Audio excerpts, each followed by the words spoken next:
Assalomu alaykum. Mana ko'rib turganingiz kartoshka loyihasi.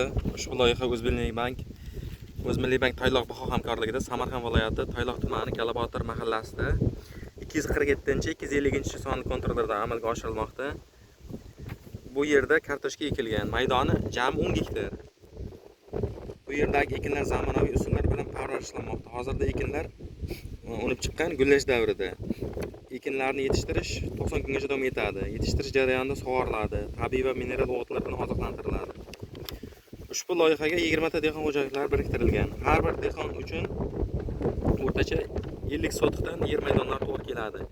Loyihani samarali amalga oshirish uchun lider tadbirkor Alqul Azizjon ishlab chiqarish kooperativi biriktirilgan.